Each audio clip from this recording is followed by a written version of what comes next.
Meu nome é Penélope de Carvalho e estamos lendo o livro Conversando com Deus, do autor Joseph Murphy. Por que isso aconteceu comigo? Não se lembre das coisas passadas, nem considere as antigas.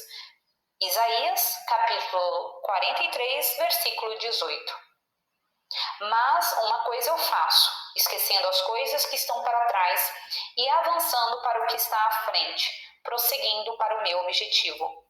Filipenses capítulo 3, versículo 13 e 14. O que um homem semeia, haverá de colher. Isso significa que, se plantarmos pensamentos de paz, harmonia, saúde e prosperidade, colheremos de acordo. E se semearmos pensamentos de doença, carência, necessidade e privação, também colheremos essas coisas. Devemos lembrar que o subconsciente é como o solo, faz crescer e germinar o tipo de semente que plantamos no jardim da mente. Semeamos pensamentos em termos bíblicos quando acreditamos neles piamente e manifestamos tudo aquilo em que realmente cremos no fundo de nossos corações.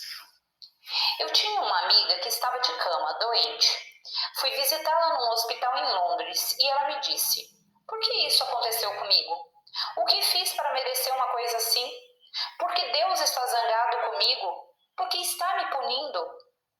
Os amigos comuns me contaram que ela era generosa e profundamente espiritual, um dos esteios da igreja e muitas outras coisas. É verdade que ela era uma excelente pessoa, sob muitos aspectos, mas acreditava na realidade de sua doença e de que se tratava de um problema incurável. Estava convencida de que seu coração era governado por leis próprias, independente de seu pensamento. Era a sua convicção e naturalmente a demonstrava. Mas mudou a sua convicção e começou a compreender que o corpo era espiritual. Ao mudar a mente, também mudava o corpo. Cessou de conferir poder à doença em seu pensamento e passou a orar da seguinte maneira: "A presença curativa infinita flui por mim como harmonia, saúde, paz, plenitude e perfeição. O amor curativo de Deus habita cada célula do meu ser." Repetiu a oração com frequência e teve uma cura maravilhosa, em decorrência da mudança de convicção. Essa mulher viveu por vários anos no temor de um ataque cardíaco, sem compreender que o medo faz com que a maioria das coisas aconteça. A lei da vida é a lei da convicção. Um problema de qualquer espécie é o sinal de alarme da natureza, de que estamos pensando de maneira errada, e somente uma mudança no pensamento pode nos libertar. O homem é convicção expressa. Quem disse isso foi Kimby. Kimby é um doutor, amigo do Dr. Joseph Murphy, e ele sempre cita nos livros dele. Voltando. E manifestamos as coisas em que realmente acredita. Há uma lei de causa e efeito, atuando em todos os momentos. Nada acontece ao homem sem o seu consentimento e participação mental. Você não precisa pensar num acidente para que lhe aconteça. O Dr. Paul Tournier, famoso psiquiatra francês, escreveu sobre um homem que cortou a mão com uma serra e atribuiu o suposto acidente ao fato da madeira estar molhada. O Dr. Tournier sabia que havia uma causa mental e emocional por trás do grave ferimento na mão do homem. Descobriu que ele andava irritado com o patrão. Além disso, sentia considerável rancor e hostilidade contra um patrão anterior que o despedira. O Dr. Tournier explicou ao homem que a irritação e a perturbação emocional fazem com que os movimentos se tornem descoordenados e bruscos, o que acarretara o acidente. Lemos o seguinte no capítulo 13 de Lucas. Naquela mesma ocasião, alguns homens procuraram Jesus e falaram dos galileus, cujo sangue Pilatos misturara com os seus sacrifícios. E Jesus lhe disse: "Devemos pensar que esses galileus eram mais pecadores do que todos os outros galileus porque padeceram tais sofrimentos? Não eram, e eu lhes garanto. Se não se arrependerem, todos acabarão perecendo da mesma forma. Ou aqueles 18 que morreram quando a torre de Siloé desabou, eram por acaso mais pecadores do que todos os outros habitantes de Jerusalém? Não eram, e eu lhes garanto, se não se arrependerem, todos acabarão perecendo da mesma forma. Jesus negou categoricamente que as vítimas de tais calamidades fossem pecadores piores do que os outros homens, e acrescentou: se não se arrependerem, todos acabarão perecendo da mesma forma. Infortúnios, acidentes e tragédias de todos os tipos são consequências de distúrbios mentais e emocionais que se manifestaram. Arrependimento significa pensar de maneira diferente, voltar a Deus e alinhar os seus pensamentos e imagens mentais com a vida infinita, amor, verdade e beleza de Deus. Quando isso acontece, passamos a ser canais para o divino. Relaxe a mente várias vezes por dia e afirme devagar, com absoluta convicção: Deus flui por mim como harmonia, saúde, paz, alegria, plenitude e perfeição. Deus caminha e fala em mim. O encantamento de Deus me envolve sempre, e a sabedoria de Deus me guia em todos os caminhos. A ação divina certa sempre prevalece. Todos os meus caminhos são aprazíveis, todas as minhas trilhas são de paz. À medida que você se fixa nessas verdades eternas, estabelece padrões de ordem divina em seu subconsciente. Como tudo que você imprime no subconsciente se manifesta, estará velado em todos os momentos por uma presença suprema, o seu Pai Celestial, que responde sempre que é chamado. Todos estamos imersos na mente racial, o grande mar psíquico da vida. A mente racial acredita em doenças. Eu acredito que aqui está escrito racial, mas eu acredito que seja racional, tá? Então eu vou ler porque faz mais sentido. A mente racional acredita em doença, acidente, morte, infortúnios e tragédias de todos os tipos. Se não nos arrependermos, isto é, se não tivermos o nosso próprio pensamento, a mente racional assumirá o nosso pensamento. Gradativamente, os pensamentos da mente racional, dominando o nosso consciente, podem alcançar um grau de saturação e precipitar um acidente, doença súbita ou calamidade. A maioria das pessoas não pensa, apenas pensa que pensa. Você está pensando quando diferencia entre o que é falso e o que é verdadeiro. Pensar é optar. Você possui a capacidade de dizer sim ou não. Diga sim à verdade. Rejeite tudo que for contrário a Deus ou à verdade. Se o instrumento mental não pudesse optar, você não seria um indivíduo. Possui a capacidade de aceitar e rejeitar. Pense em todas as coisas belas, em todas as coisas justas, em todas as coisas honestas, em todas as coisas puras. Pense nessas coisas. Você está pensando quando sabe que existe uma inteligência infinita que responde aos seus pensamentos. Não importa qual seja o problema, à medida que você pensa numa solução divina e um final feliz, descobrirá uma sabedoria subjetiva interior a responder, revelando o plano perfeito e indicando o caminho que deve seguir. Fui procurado por uma mulher há vários meses. Ela me disse que tinha uma lesão orgânica há muitos anos. Não conseguia a cura. Já fizeram os mais diversos tratamentos, inclusive de irradiação. Orara e procurara a terapia da oração de outros, sem resultados. Ela me declarou: é a vontade de Deus. Sou uma pecadora. Estou sendo punida.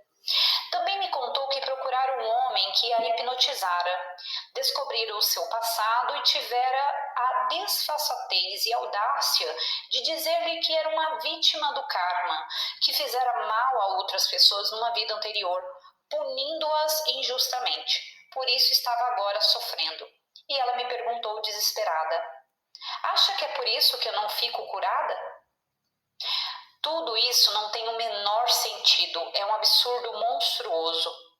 A explicação do homem aumentou ainda mais a angústia da mulher, não lhe trazendo cura nem conforto. Expliquei-lhe a verdade eterna, que só existe um poder e se chama Deus. É a inteligência criativa em todos nós, o que nos criou. Este poder torna-se aquilo que acreditamos que é. Se uma pessoa pensa que Deus a está punindo e que deve sofrer, de acordo com o seu pensamento e convicção, assim será. Isso significa que os pensamentos e sentimentos da pessoa criam o seu destino. O homem é o que ele pensa durante o dia inteiro. Se um homem deixa de pensar de maneira construtiva, sensata e criteriosa, então outra pessoa ou a mente racional pensará por ele, talvez tumultuando completamente a sua vida. Se você acredita que Deus é a bondade infinita, amor ilimitado, harmonia absoluta e sabedoria total, a presença de Deus reagirá de acordo pela lei do relacionamento recíproco. Você se descobrirá assim abençoado de incontáveis maneiras. As forças da vida não são nefastas. Tudo depende da maneira como a usamos. A energia atômica não é nociva, torna-se boa ou má de acordo com a maneira como a usamos. O homem pode usar a eletricidade para matar alguém ou para aspirar o pó do assoalho. Você pode usar a água para saciar a sede de uma criança ou afogá-la. O vento que sopra o navio para os rochedos também pode levá-lo são e salvo ao porto. Os usos de todas as coisas do mundo são determinados pelos pensamentos do homem. É a mente do homem que decide o aproveitamento das forças do mundo. O bem e o mal são movimentos na mente do homem, relativos ao poder único que é puro e perfeito. A força criativa está no homem. Não há poder no universo exterior, exceto o que lhe conferimos. A mulher a que me referi procurava justificativas e álibis para seu sofrimento. Procurava no mundo exterior, em vez de compreender que a causa estava e está sempre em seu subconsciente. Pedi-lhe que me descrevesse o seu relacionamento com os homens. Ela confessou que tivera uma ligação amorosa ilícita há 5 anos. Sentira-se culpada e cheia de remorso. Este remorso insolúvel era o ferimento psíquico por trás de sua lesão orgânica. A mulher compreendeu que Deus não a estava punindo.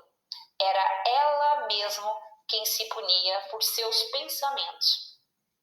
A lesão era o pensamento consolidado que não conseguia eliminar. A vida ou Deus não pune. Se você queima o dedo, a vida trata de reduzir o edema, providencia uma pele nova e restaura a plenitude.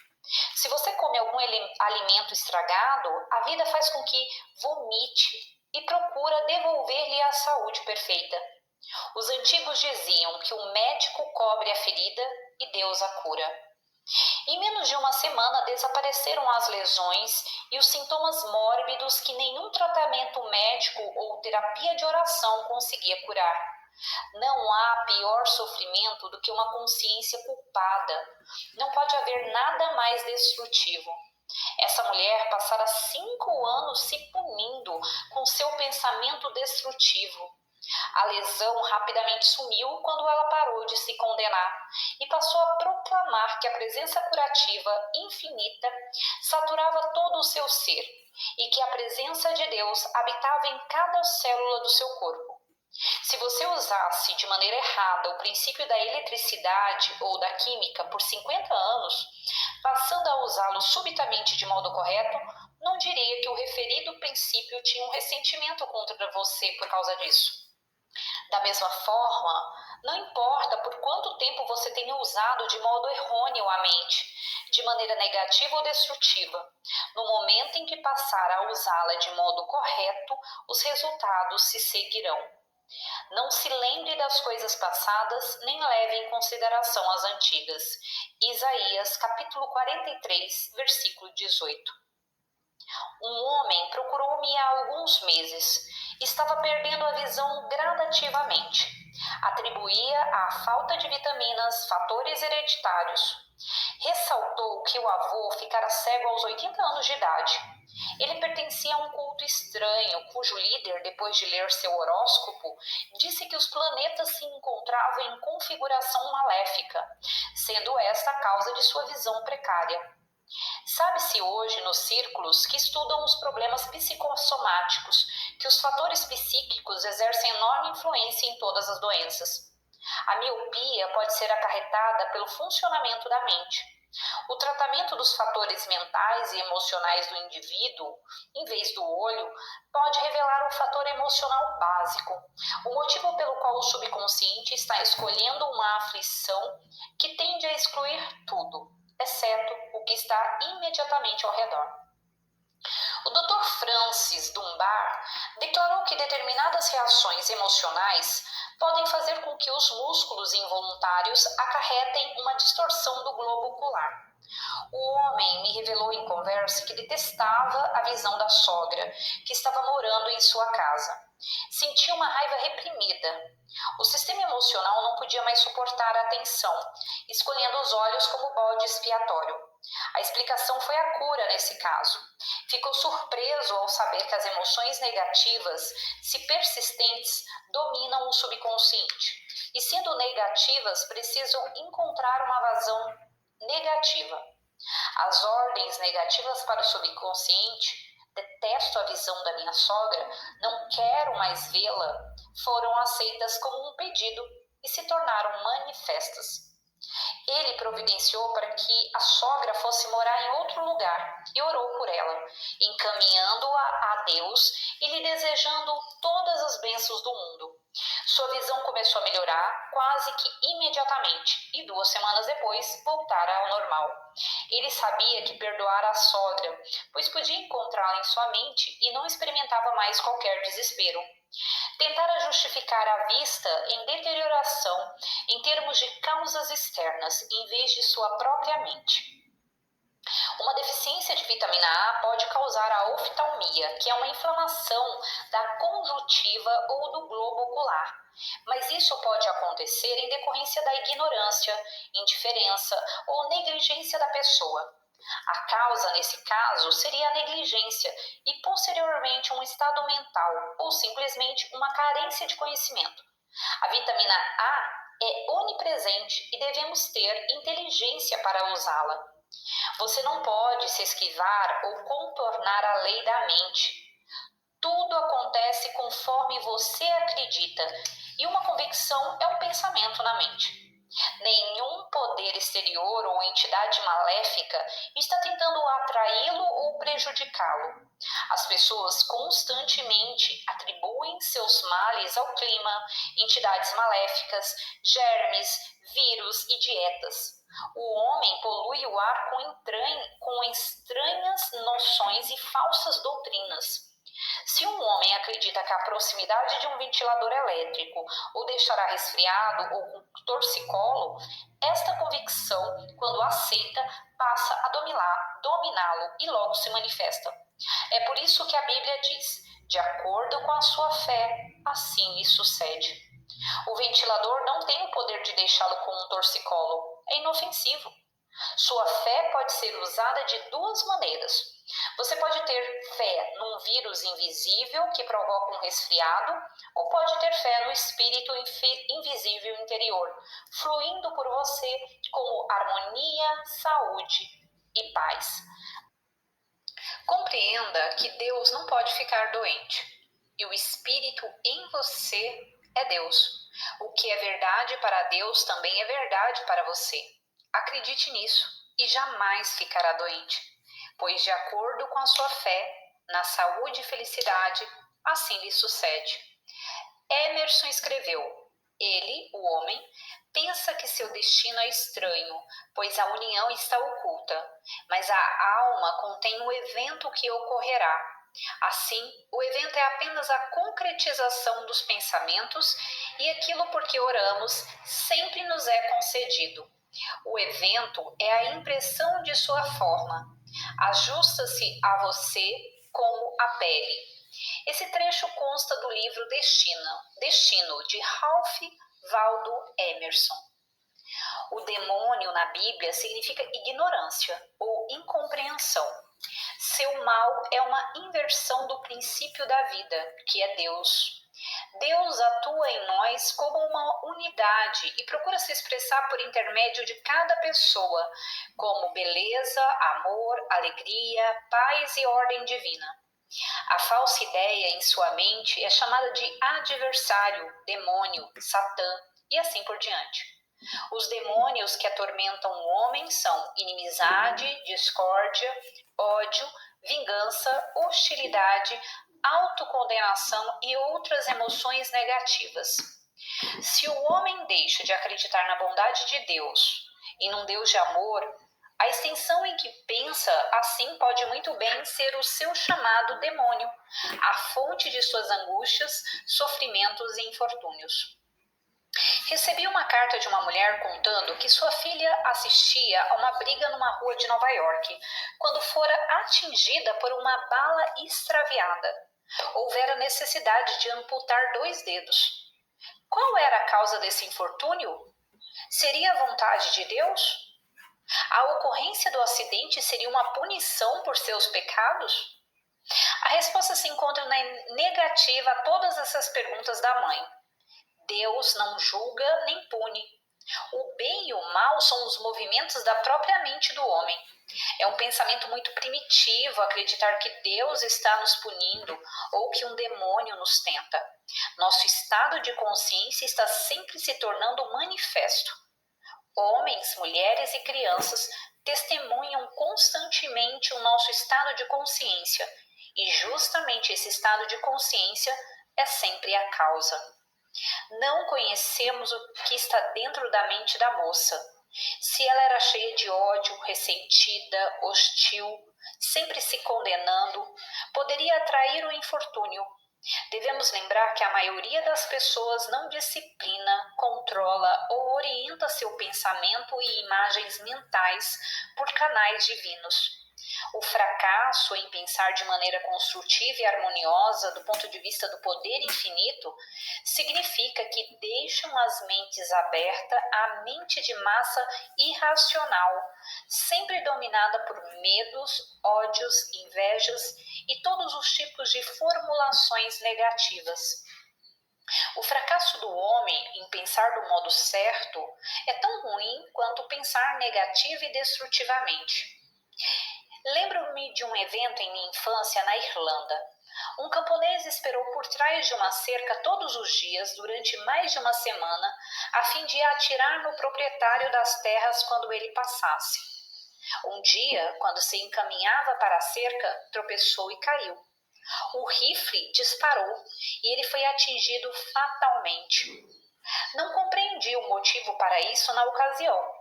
Como os outros, pensei que fora simplesmente um acidente. Não há acidentes. Há uma mente, um ânimo, um sentimento por trás daquele carro, trem ou bicicleta, por trás também daquela arma. Aquele camponês manteve o assassinato em seu coração por um longo tempo e o subconsciente reagiu de acordo. Nenhuma manifestação me ocorre, exceto a que eu, o Pai, projeto. O Pai é o seu estado de consciência, seu próprio poder criativo. Nenhuma experiência lhe ocorre se não houver antes uma afinidade em sua mente. Duas coisas antagônicas se repelem. Se você caminha e fala com Deus, se acredita que Deus o guia e que a lei da harmonia está sempre governando-o, então não pode estar num trem que se acidenta, porque a discórdia e a harmonia não convivem absolutamente. A mãe acrescentou em sua carta como um post-scriptum: minha filha não pode recuperar os dedos através da harmonia. Não entendo por que as pessoas são tão incisivas e categóricas em suas declarações de que um homem não pode fazer crescer uma perna ou um dedo que está faltando. Quero citar um trecho do livro Ele Cura Hoje, de Elsin Samun. Mildred tinha 3 anos quando me foi trazida. Nascera sem a mão esquerda.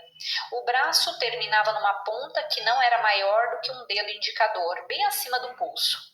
Um mês depois, a ponta na extremidade do braço deformado dobrara de tamanho. Ao constatar esse desenvolvimento extraordinário, o pai comentou: tudo pode acontecer. No mês seguinte, havia uma formação que parecia com um polegar. Na ocasião, julgamos que era de fato um polegar. Cerca de 3 meses mais tarde, descobrimos que não era absolutamente um polegar. O crescimento na extremidade do braço era a mão inteira, desabrochando como uma flor diante de nossos olhos. Ela conclui com a declaração de que os céticos estão agora aceitando como um fato incontestável. Talvez devêssemos extrair uma lição do rinoceronte. Quando se retira os seus chifres e se corta as raízes, o rinoceronte desenvolve novos chifres.